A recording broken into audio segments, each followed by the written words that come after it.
Wow, thanks for the kind words. I think I'm done now. Anyway, first, yeah, there's an applause. Great, I'll go sit down because there's a kitchen party coming up after, right? Anyway, I would like to start by congratulating Bonnie Hill. Tremendous. I enjoyed listening to all of the accolades. I'd like to have you on my staff. If you want to continue, we can find a spot, although in today's FTE world, maybe not. That's not possible. But listen, you should be very proud of your accomplishments and your school community, so I applaud you. Congratulations for everything you've done.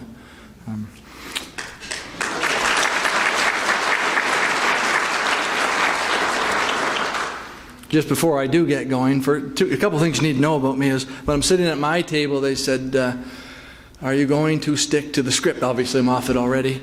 And the second thing was, Greg, who's hosting me, said, how long is the speech? I said, a half an hour. He said, really?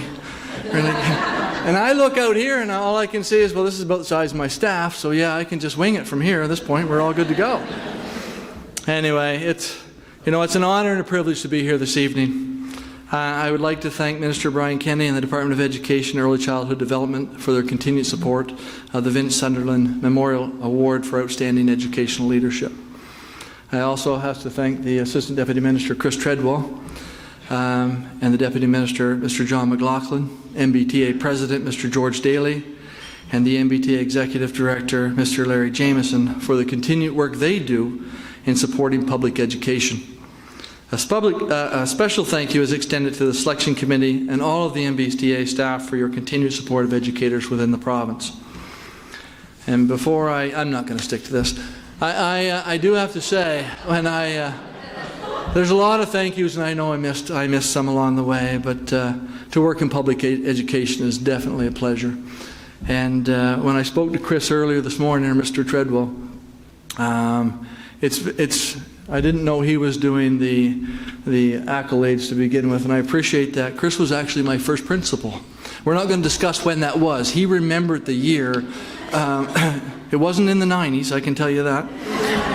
So it was nice. I was just home, and he had called me, and I went for an interview, and he gave me a job teaching chemistry, and often the wonderful journey that his education began. So I thank you for that, getting me involved in this.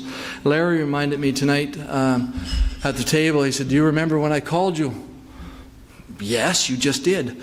Anyway, that's what I was thinking. But no, that's not what he was referring to at all. Larry had reminded me when I was in St. Stephen that he called me and said, you need to apply for a job in Fredericton, and that brought my family to Fredericton, and so I thank you for that. Again, Larry, to be standing here. But there was another phone call, of course, that everybody knows. When Larry calls, he did catch me off guard.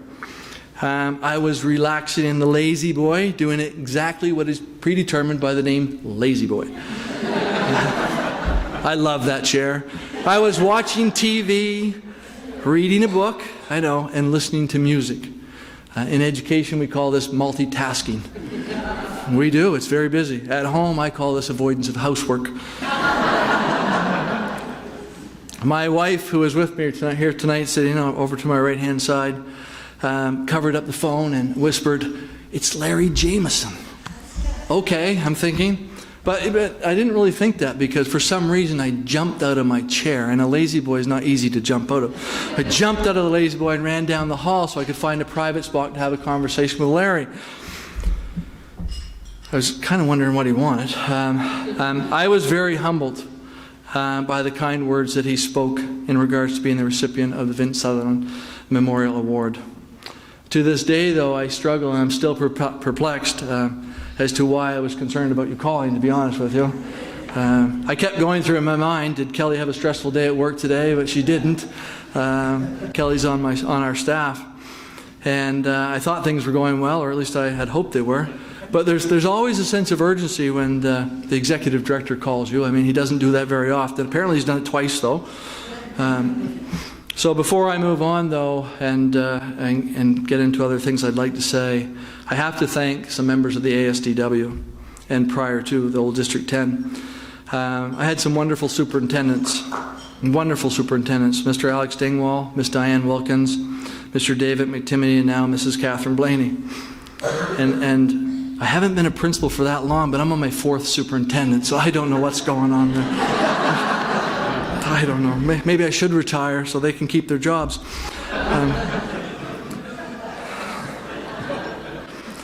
I know that the aforementioned leaders and the directors of education have granted me autonomy to lead, to build, and to manage FHS with great support, and for that I will be forever thankful and grateful.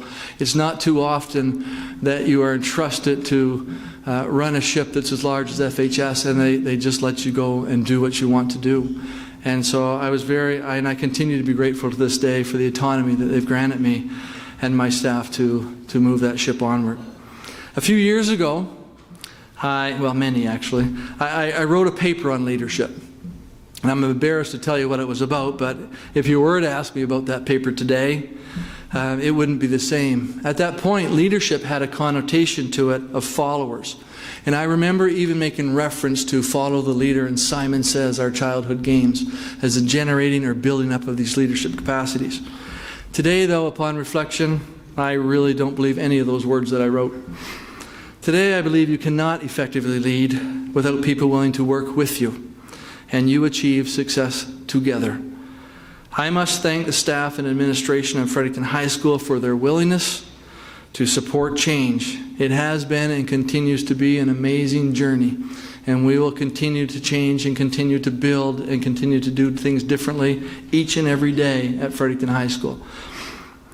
We've worked very hard as a staff at establishing a community trust, collegiality, and risk-taking, all of which I believe are critical for success today in public education.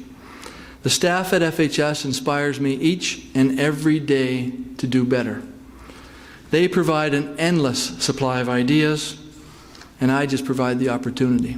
But together, our whole school community benefits.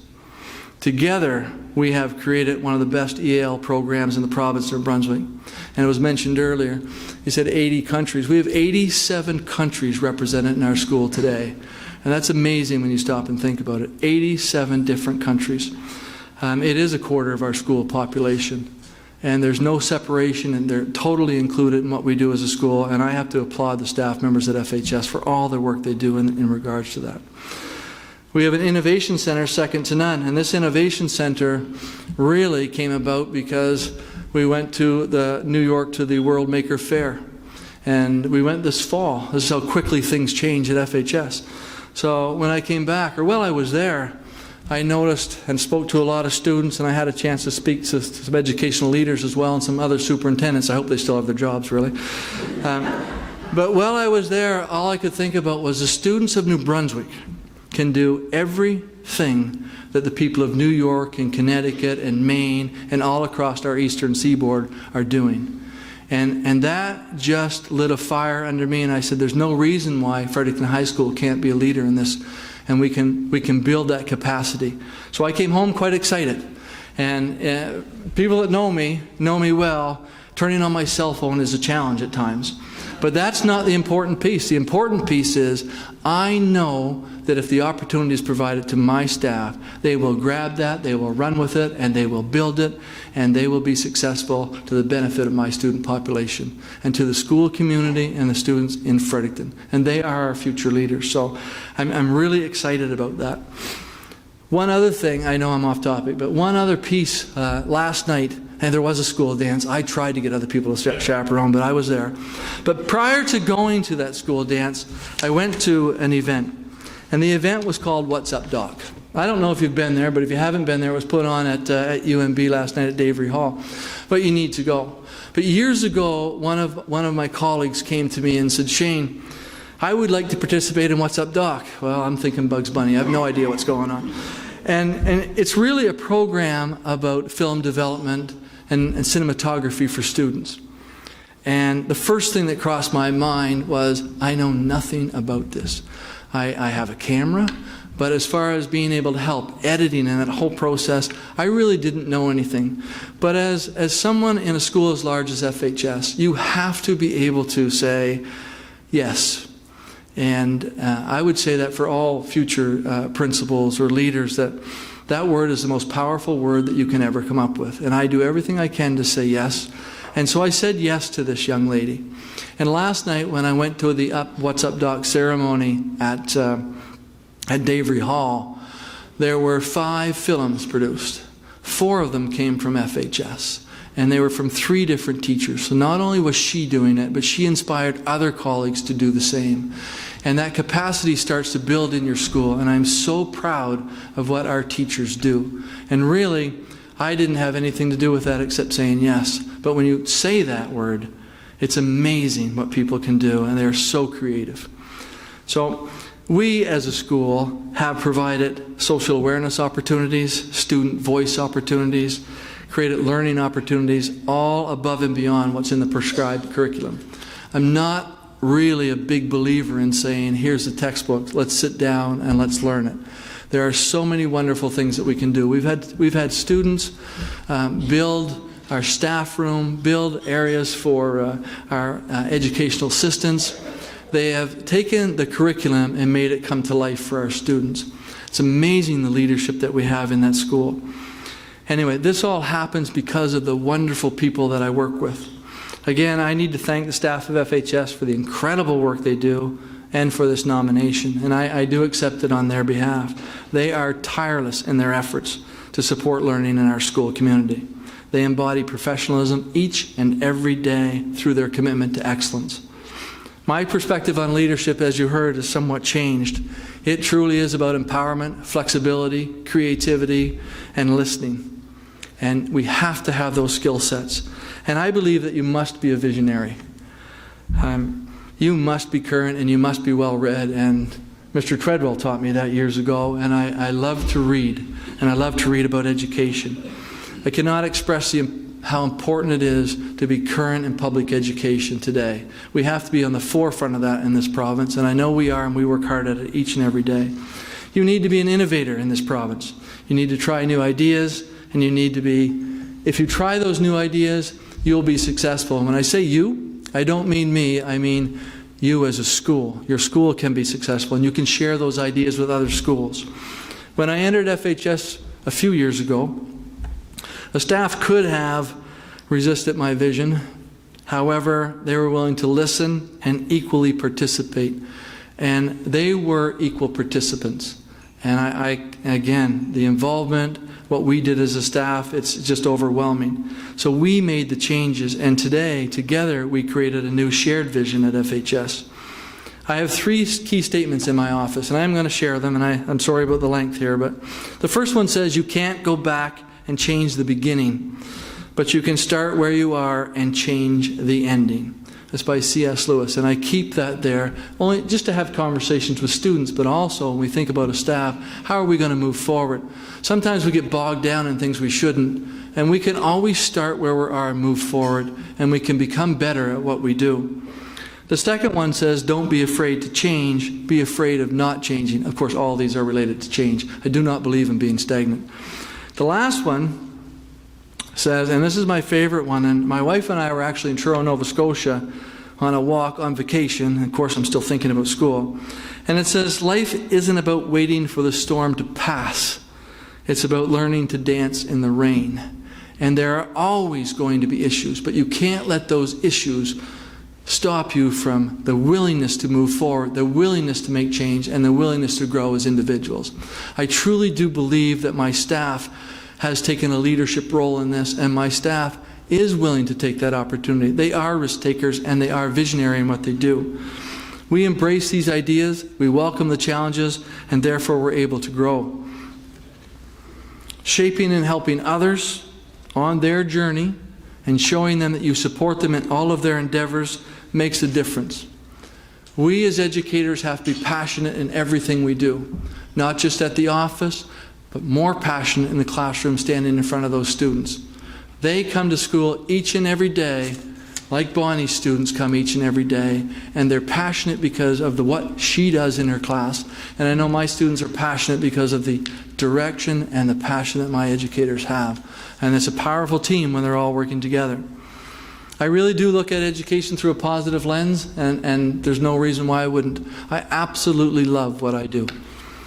The enthusiasm in our school is overwhelming. I am blessed to be the principal working with such a growth-minded group of educators. As I stated before, from my leadership perspective, it's about providing opportunities. And I hope I get to continue to provide those opportunities for a few more years. I know that I love being an educator and I love being a teacher, and I still consider myself a teacher even though I'm down in the office. I'd like to take a moment before I finish up to thank my family. My mother and father. Mom's here. Where are you, Mom? There she is over here in the yellow.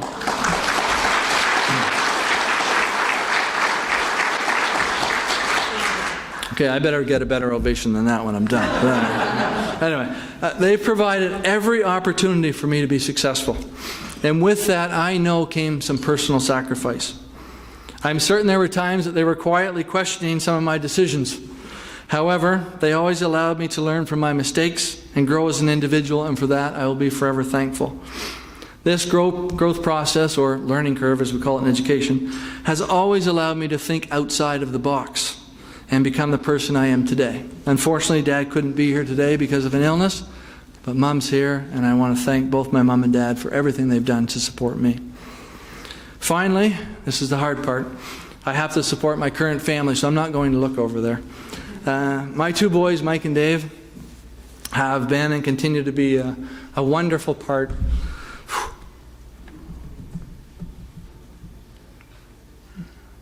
I knew this would be tough. Of my life.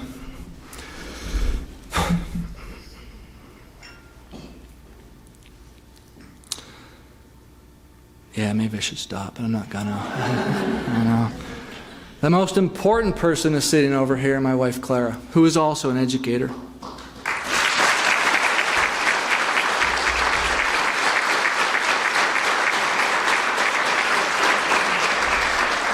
She has been supportive, compassionate, and as an educator, and especially as a teacher, sometimes she hears stuff that, we have our closed conversations, but that has allowed me to grow as well. I've had some wonderful conversations. Support's been unwavering and instrumental in my professional growth. From traveling up and down from St. Stephen to work on my master's, still coaching 3 hockey teams. I vaguely remember who she was during that time, but she never said no to any of those things. She knew I had a passion to coach. I don't like the Montreal Canadiens, absolutely despise them.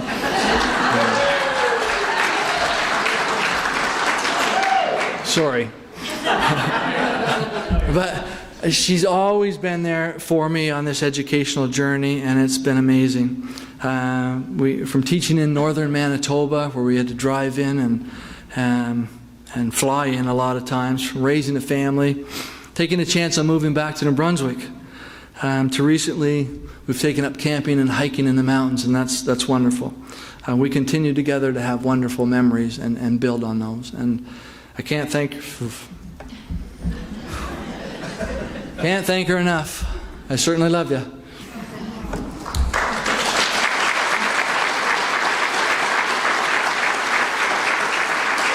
So I'm just going to close with this. I want to thank the EECD for their support and for the selection committee on feeling that I'm worthy to receive the Vince Sutherland Memorial Award. I am truly honored, and I wish everyone a wonderful evening, so thank you very much.